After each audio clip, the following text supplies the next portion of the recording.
ادامه برنامه‌های رادیوی تاجیکستان.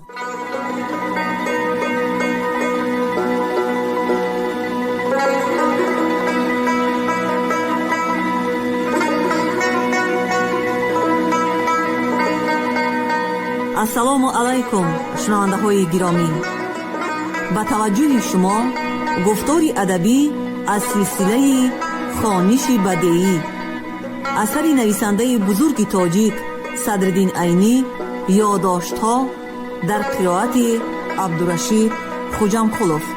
قسم پنجم، گفتار 123.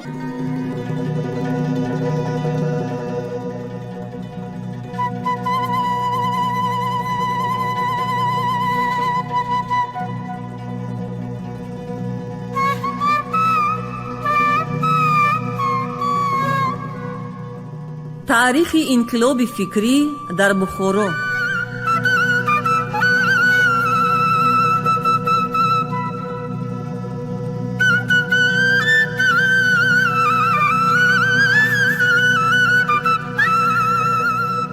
ملا قمر بعد از این مصاحبه از دام الله اکرام کینه سخت به دل گرفته در هر کجا بر ضرر ایشان فکر می‌داد.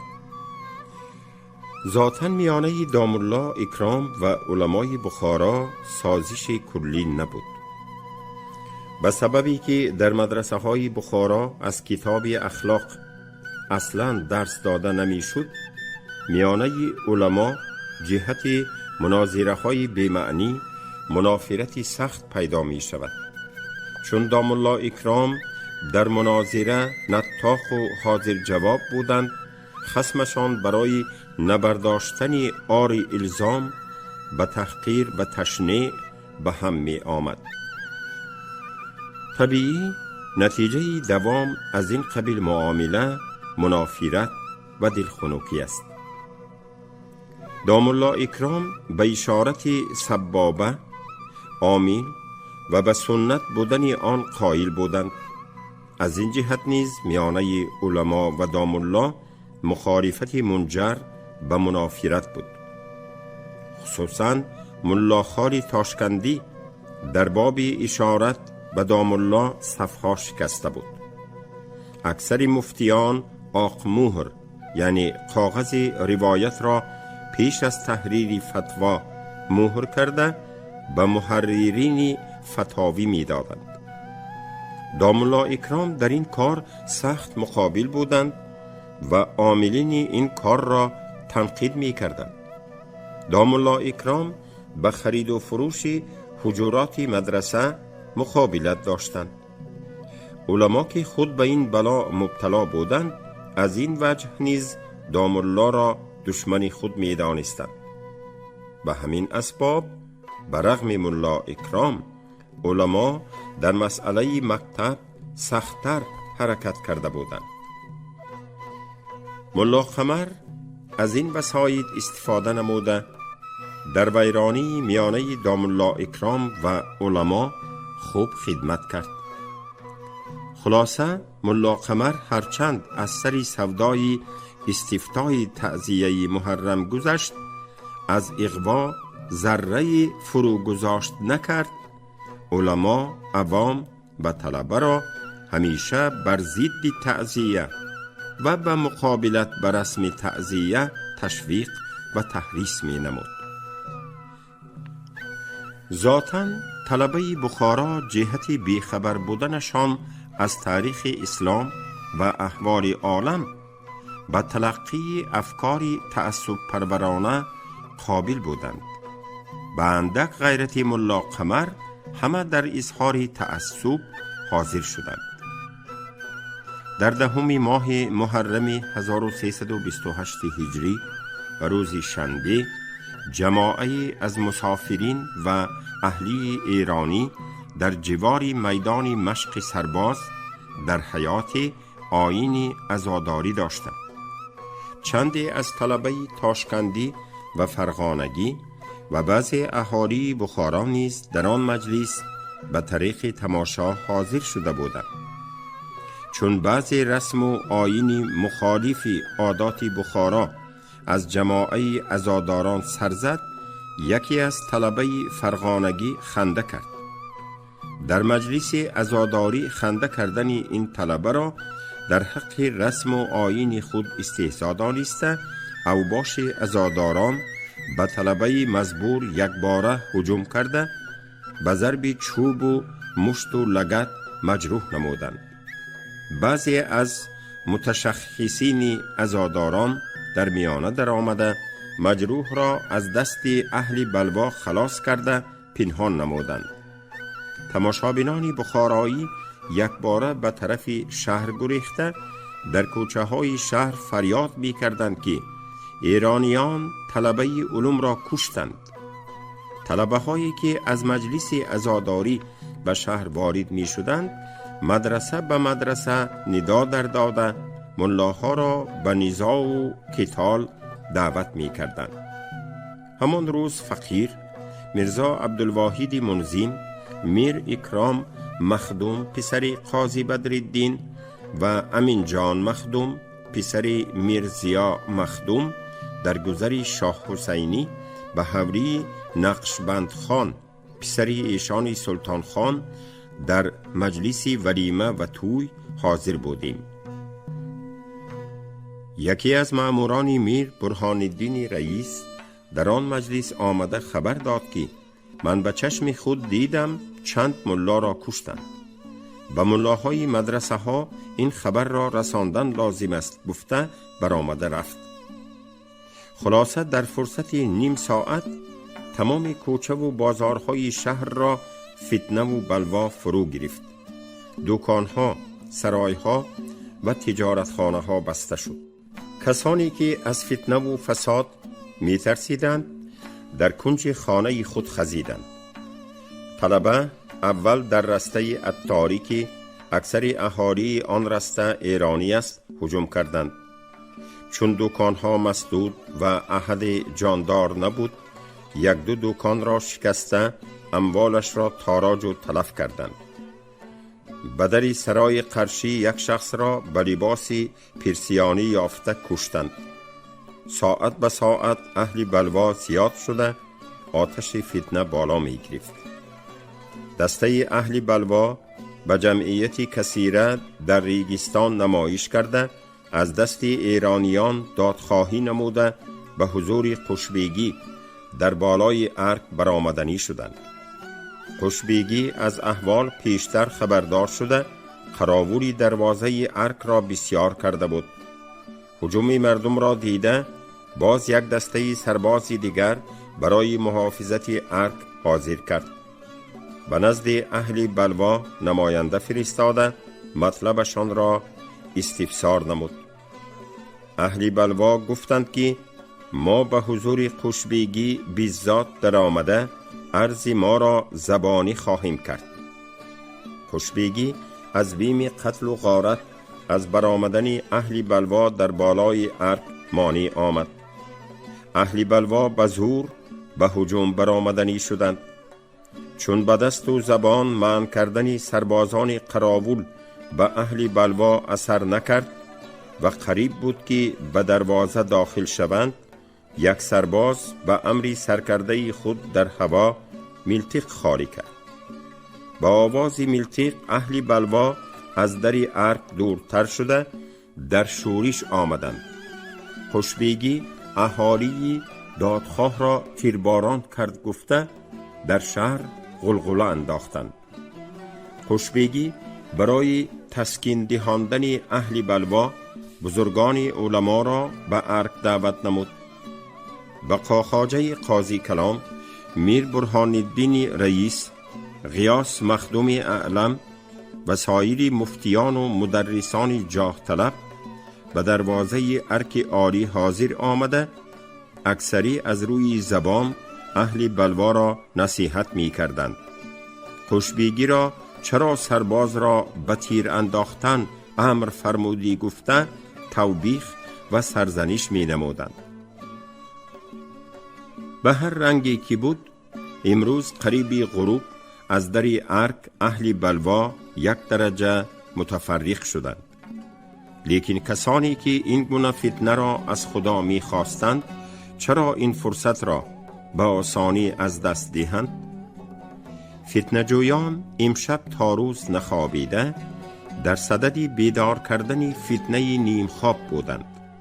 امشب تا روز در خانه های دشمنان قشبیگی و قاضی کلان مجلس ها برپا بود. فقیر در آن وقت به مدرسه کوکلتاش استقامت داشتند. طلبه هایی که فی الجمله عقل و ادراک داشتند از عاقبت وهیمه فتنه می ترسیدند و به قدر مقدور در تسکین فتنه می کوشیدند. یک قسم طلبه بی سر و پا در صدد ایقاظ فتنه بودند. شب به هزار پریشانی در حجره خود خوابیدند. بعد از نیم شب در مدرسه فریادی شد. به رفاقت همسایه حجره ام قاری داود خواجه در روی مدرسه برآمدیم که 2 نفر آدمی مجهول فریاد می کنند که ما به امر ایشان رئیس به شما می فهمانیم که سلاح و یراق حاضر کرده مهیای غذا باشید. ایرانیان برای قتل طلبه حاضر شدند. البته سهل نگیرید. صبح همه مسلحان در صحن مدرسه میر عرب جمع شوید. لیکن به خوبی به ما معلوم نشد که در واقع اینها به فرموده رئیس این اعلان را کردند یا فتنه جویان دیگر بودند. الغرض صبح یکشنبه اهل بلوا در صحن مدرسه میر عرب جمع شدند. بزرگان علما به حضور قشبیگی رفتند. قشبیگی متصدی شد که در اول فتنه کدام ایرانی که به طلبه تعرض کرده باشد جزای سخت دهد. اگر مقتول شدن طلبه ثابت شود قصاص فرماید. با این مصالحه علما اهل بلوا را متفرق کرده درسخانه ها را گشاده به درسگویی مشغول شدند. لیکن طلبه و سایر فتنه جویان در شورش حاضر شده بودند. اثری سکونت در وجاهتشان پیدا نبود. از طرف دیگر ایرانیان نیز به مدافعه آمادگی می کردند. ایرانیان اهالی تاتار محله، افشار محله و زیرآباد همه مسلح شده در شهر در آمده به تکیه ها، تعزیه خانه ها و به خانه های بزرگان ایل منزل کرده مهیای مدافعه بودند. امروز روز یکشنبه ساعت 2 بعد از ظهر خبری اراجیفی به شهر شهرت یافت. گویا ایرانیان مسلحاً خروج کرده اهالی مدرسه خیابان، جویبار، ایشان املا و مدرسه نقیب را قتل و غارت کرده باشند. به مجرد شیوع این خبر گویا شهر انباری باروتی بود که به وی آتش زدند. همه به یک باره در شورش آمده فتنه به قوتی تمام برخاست. طلبه علوم و بلوا طلبان بعضی کارت، بعضی شمشیر، بعضی چوب، بعضی تبر و تیشه گرفته به طرف خیابان روانه شدند. کم آدمی بود که به دستش ملتیق یا تپانچه باشد. یک فرقه دکانهای سلاح فروشی را شکسته غارت کردند، اما سلاحی درستی به دست ندر آمد. بل حاصل جماعه بلوا طلبان به خیابان رسیدند که یک دسته سربازی سوار راه عبور را مسدود کرده از مرور مانع است. یک جماعه متکثره به زور و هجوم صفی سرباز را درانده به طرف گذری جوی زر و ایشان املا روانه شدند. به طرف گذری جوی زر به یک تنکوچه خیلی پیش رفته بودند که از در و بام باران بلا باریدن گرفت. یعنی ایرانیانی که به بام خانه و سر ایوان سرای خود متخصصین بودند از پس و پیش به تیر انداختن شروع کردند. حاصل جای قرار و راه فرار مهاجمین مفقود و مسدود بود. طلبه علوم را از این هجوم غیر از مرگ ناگهانی دیگر نصیبه نبود. فرقه‌ای که به طرف ایشان املا رفته بودند به امید ایرانیابی در بالای مزار برآمدند. در میانه پشته ها فرقه از ایرانیان مسلح را دیده یک باره هجوم کردند. ایرانیان تا تقرب ملایان توقف کرده وقتی که نزدیک رسیده بودند سغانه ها را سپر نموده به تیرباران مهاجمین را به خوابیدگان در آن پشته ملحق نمودند. و خواجه قاضی کلان و میر برهان الدین رئیس نیز به نیت تسکین دادن بلوا به مدرسه خیابان آمده منزل کرده بودند. تمام رسته خیابان را آتش فتنه فرو گرفته بود. از بام حولی رسته و صحراها تیر می آمد. هر کسی را که اجل رسیده باشد به خاک می انداخت. هنوز اهل شهر و ملایان به طرف خیابان شتابان بودند، چون فرقه به طرف جوی زر و فرقه به طرف ایشان املا مقتول و مجروح افتادند و بعضی در رسته خیابان به پیش چشم اهل بلوا جان می دادند. اهل بلوا هراسیده پس کشتند.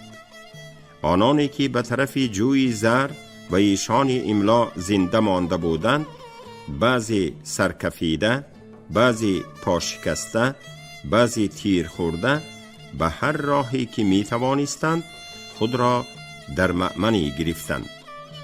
از بس که در معرکه خیابان ایرانیان مدافع و مسلح و طلبه ها مهاجم و بیراق بودند، هر مقتولی که بود از طلبه بود. از ایرانیان نه کسی مقتول و نه کسی مجروح شده بود. اما اهل بلوایی که از خیابان مغلوبند برگشته بودند هر کسی را که به هر کجا به قیافه ایرانی یافتند کشتند. هر کس به هر کس دشمن باشد نیز کشت یا کشته شد. چند نفر آدمانی معلومی بخاری الاصل را نیز کشتند. آدمانی سرسری، گدا و بی خانمانی بی کس و کوی را نیز به تهمت ایرانیگی کشتند. چند دکانی پیرسیانان را تاراج کردند. در بازار نو به حولی میرزا حسن خان دکتر هجوم کرده در آمده خودش را کشتند و شکم زنش را که حمل داشت پاره کردند. در لب حوض گاوکوشان به حولی سید محسن در آمده در آنجا یک ایرانی اعما را یافته کشتند. اما آدمانی که عقل و ادراک داشتند ایرانیانی پناه آورده به خودشان را حمایت کردند. در سرایها و خانه‌ها پنهان نمودند و تغییر لباس از شهر برآوردند. حاصل به قدر قوه یارمندی نمودند. در طرف خیابان اوباش ایرانیان بقیت السیف طلبه ای را که به مسجد متخصصین شده بودند شب دوشنبه به وحشانیتی تمام کشتند. اما ایرانیانی با عقل و هوش همسایگان تاجیکشان و اهالی مدرسه های طرف خودشان را که به بلوا همراه نشده بودند از اوباش خودهاشان محافظه کردند تا تمام روزهای بلوا به محصورین آذوقه رساندند. بعد از تسکین بلوا معلوم شد که خبر اراجیف روز یکشنبه تمام بی اصل بوده است. بالعکس ایرانیان به مدرسه نقیب قراول گذاشته از اوباش محافظه کرده آذوقه نیز رسانده بودند. امشب تمام کوچه های شهر را سرباز پیاده قراول بود. سربازی سوار به کوچه و پس کوچه ها دوریه می گشت. امشب درهای مدرسه ها را بسته از طلبه ها قراول گذاشته شد. طلبه های ترکمانی مدرسه کوکلتاش به تأثیر وعظ و نصیحت حاجی عبدالحلیم امامی ترکمان به بلوا همراه نشده بودند، اما مسلحاً به محافظت مدرسه می کوشیدند. امشب آواز ملتق و تپانچه از هر طرفی شهر بلند بود، اما حادثه بزرگی اتفاق نیفتاد. در اثنای این فجایع امیر عبدالاحد خان در کرمینه بود. خبرهای فتنه و بلوا به واسطه های مختلفه به امیر رسید. خبرها را طبیعی خوشبیگی به نفع خود، قاضی به نفع خود، رئیس به نفع خود، علما و سایر اعیان دولت نیز به نفع خودهاشان می رساندند.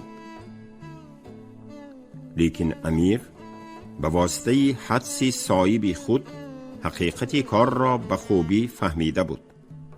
سرمنشأ میر برهان الدین رئیس و بعض علما بودن را نقص می دانست. تنبیه مقصرین حقیقی را به وقتی مرهونش گذاشته، اجالتاً به تسکین دادن بلوا کوشش کرده.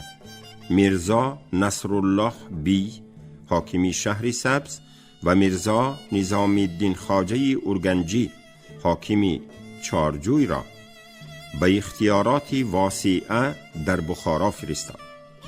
اینها به مجرد ورود در شهر در صدد گرفتن انتقام چند ساله از خوشبیگی افتادند.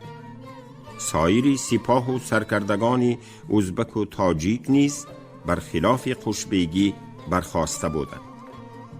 خلاصه به ورود این مأموران نیز در فتنه اثری تخفیف نمایان نشد.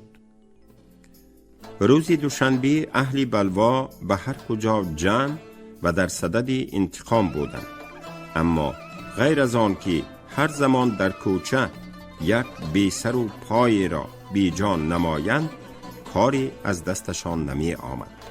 یعنی امروز به هجوم به طرف خیابان جسارت نمی کردند. فقط بعضی حمله های ایرانیان را که به طرف چارجوی بخارا بود تاراج کردند. از این جمله در حمله امین جان نام آدم خوشبیگی که در گذری حافظ قنقرات بود از دیواری کوچه شکافته در آمدند. دو پسر 18 ساله و 16 ساله اش را که در خانه متحسین بودند از بام شکافته در آمده کشتند. یک دختری 8 ساله امین جان را که از ترس خود را به مبرز انداخته بود، علی نام تاتاری حمیتمند از درون نجاسات خلاص کرده گرفته حمایت نمود. از خانه امین جان مال و اشیایی یا لعد ولا یحصا تاراج شد. صندوقهای نقد، بخچه های قماش، پایهای علاچه نصیب اهل بلوا و دزدانی فرصت خواه شد. به قول خودهاشان غنیمت گرفتند. امروز اهل بلوا خیلی سلاح هم حاضر کرده بودند. هر کجا به هر کسی ملتقی یا تپانچه سوراخ داشتند طبعاً و کرهاً گرفتند. یهودیان بخارا نیز سلاحشان را به اهل بلوا داده دلجویی و خاطرخواهی نمودند.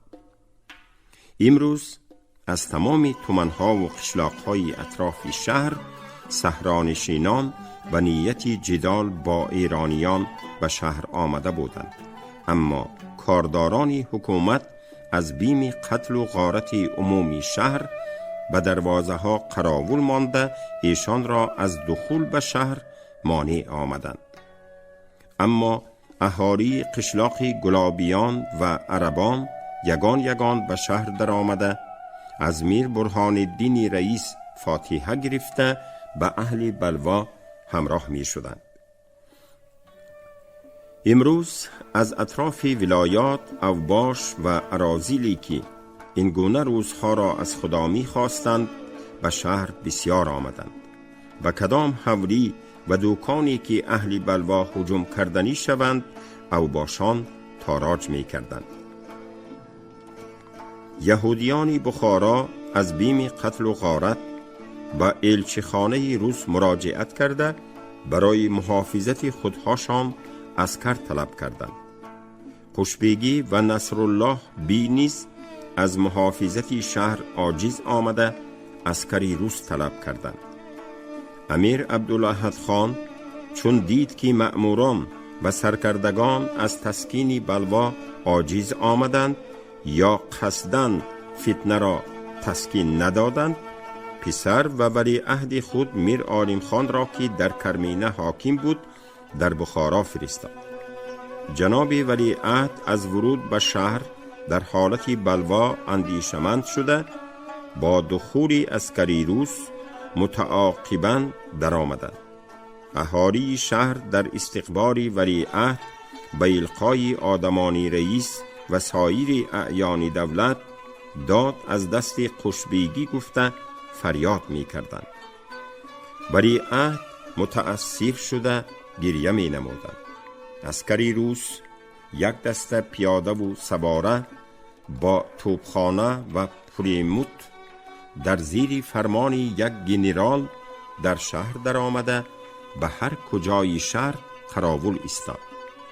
پولیموت را در بالای بام ارک بخارا برآورده وضع کردند. عسکری سواری روس شهر را دوریه گشته جمعیت مردم را متفرق نمود. یک قسم عسکری روس با نماینده های الچخانه و میر برهان الدین رئیس و محمد یونس بی در بیرون شهر برآمده قشلاقیان را به وعظ و نصیحت متفرق کردند. روز چهارشنبه گنرال روس برای تحقیق و تفتیش اسباب بلوا و شنیدن مطالب اهالی شهر را دور زد. نماینده های رئیس پیش گنرال روس به هر کجا آمده داد از دست قشبیگی مطلبی ما فقط ازل قشبیگی گویتان گفته به اهالی القا می کردند. گنرال مع آدمان و ترجمان خود شهر را گشته به هر کجا از جماعت مردم مطلب می پرسید.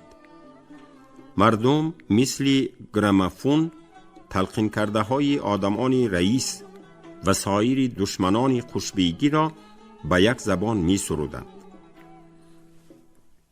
در نتیجه تفتیش گنرال به عزل قشبیگی قرار داده با مشورت ولیعهد به امیر معلوم کرد.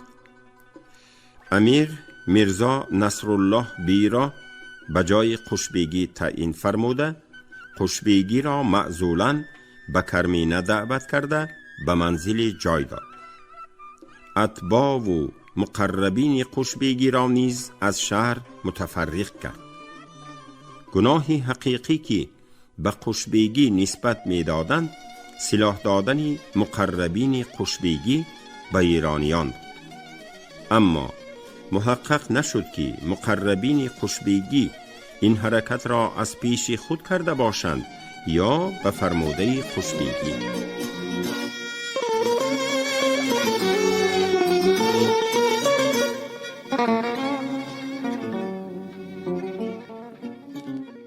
شما گفتار 123 را از روی اثر نویسنده بزرگ تاجیک صدرالدین عینی یادداشت‌ها شنیدید.